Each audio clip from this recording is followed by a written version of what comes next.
Hey everyone, we're talking about parallelograms here, um, and using properties of parallelograms. A parallelogram is a quadrilateral with pairs of opposite sides. Opposite sides will be congruent, and then the opposite angles will be congruent as well. Take a look at example number 1. We're recording live in geometry, just to give you a heads up here. Find the values of x and y. Okay, so if you notice, each of these sides are parallel to the opposite side, making this a parallelogram.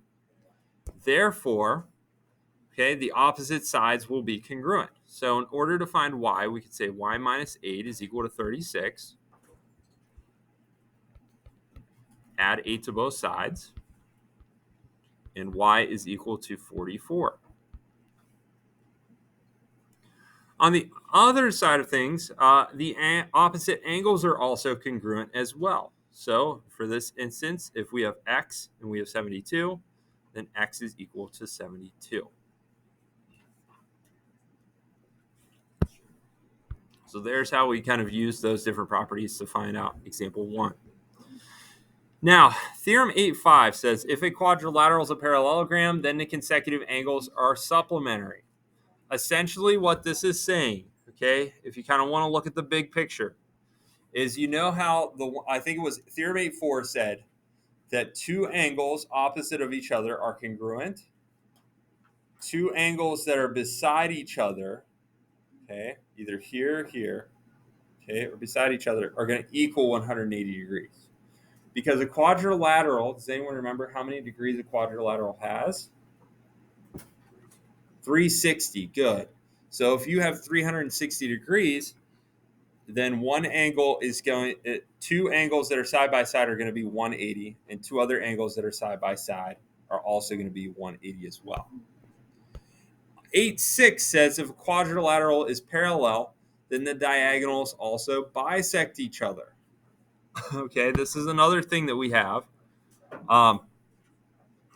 where if they bisect each other, it means that they'll create two smaller congruent segments diagonally, as you can see from that photo. So if you turn to your next page, we're going to use some of those things in order to help us out a little bit on finding different measures.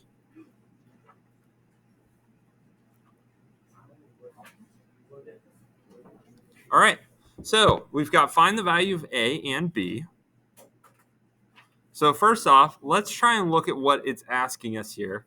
It's showing us where A and B both are, and they are on diagonals, which means that B plus 10 is going to be equal to 2A minus 8, and A is going to be equal to B plus 2. So I'm going to set up both of those equations. It looks like I might need to do some substitution at some point.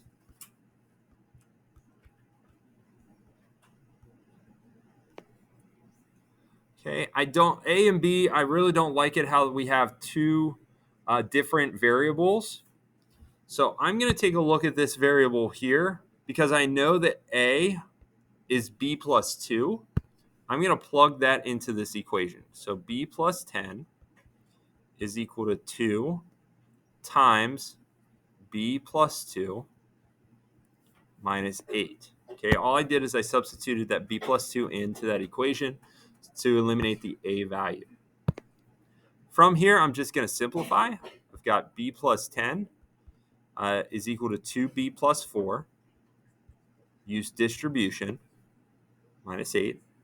And then I can combine my terms. So B plus 10 is equal to 2B minus 4. I'm going to subtract B from both sides. I'll be subtracting 1B. And I'm actually going to add 4 over to the other side. So I end up with 14 is equal to B. And so that right there is going to be my first answer. And now that I know that B is 14, I can plug it into my first original equation. So we've got A is equal to 14 plus 2. So A is equal to 16.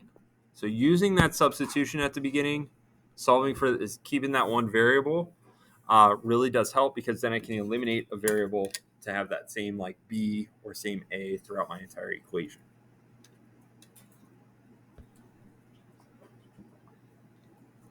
Example number 3. Find the measure of each of the numbered angles. So, reminder, opposite angles are congruent. Same side angles, or angles that are side by side, equal 180 degrees. So take a look at those 3 different measures. Could anyone tell me which 1, 2, or 3, what their measures might be? By looking at the figure. Yeah, go ahead. 1 and 3 are 40, and 2 is 140. Good. 1 and 3 are 40, and 2 is 140. So angle 1 would be equal to 180 minus 140. So angle 1 would be equal to 40. Angle 3 is its opposite angle, which means it's congruent as well. So that's also 40. And then angle 2 is congruent to the opposite angle. So that would also be 140.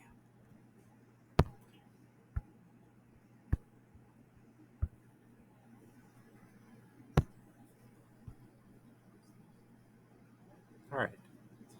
Example 4, we're going to look a little bit into the coordinate grid. Example 4, using the geometric coordinate grid, the diagonals of the parallelogram intersect at point T. What are the coordinates of point T? I know that for some of you, you're probably like, oh, Mr. Stewart, I could easily just kind of, I'm over and then up and so forth.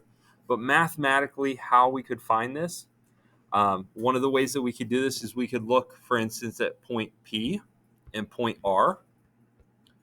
P being the point 2, 1, and R being the point 9, 4.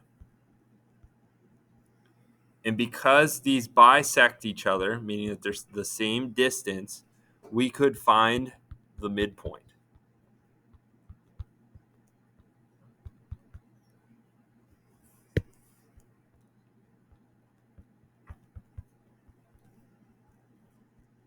Which is point T. So a way to do that, just as a reminder, midpoint, okay, is x of 1 plus x of 2 over 2, comma y of 1 plus y of 2 over 2. So T is going to equal 2 plus 9 over 2 and 1 plus 4 over 2, which gives us the point 11 over 2, comma 5 over 2. Which, again, I know a lot of you will probably be like, oh, Mr. Stewart, I could easily just, eyeball that and see that it's, over 1, 2, 3, 4, 5, 5.5, and then up 2.5. But mathematically, that's kind of one of the reasons behind it and how you could form your answer.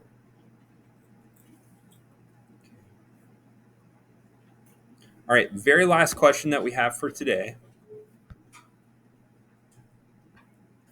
And again, if I'm going too fast in class, just raise your hand and I can slow down a little bit. For those of you that are home watching this video, remember you can always fast forward, rewind, or do whatever you need to go to the problem that you're looking for. Last one here, example number 5, find the indicated measure in parallelogram Jklm.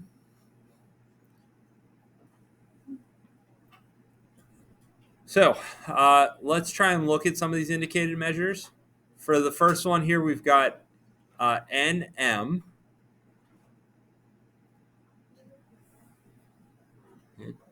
I'll kind of highlight this in red. So this one here, this is what we're looking for.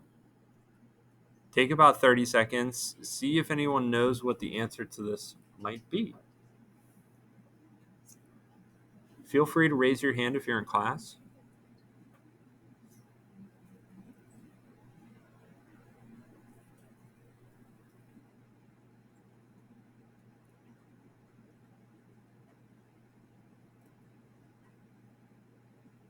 Okay.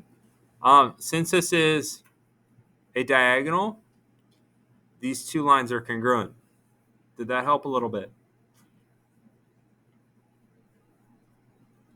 NM is going to be 2 because they're both congruent, which means then that KM would be 4 because it's 2 plus 2. We have the angle, the entire angle of KJM as 110. We need to find the measure of JML. So JML, we are looking for, let me do this in purple here. We're looking for this angle. So how would we find the angle that is on the same side? Yep. We could do that. That's very good. Yeah, we can. Well, hold on a second. If this is 30 here, maybe take the 110 and let's subtract it from 180. Let's do that first. That might be a little bit easier. That's a good idea, but this might be a little bit easier to do using that angle. Because now we have 70 degrees, which makes KML, this section over here, 40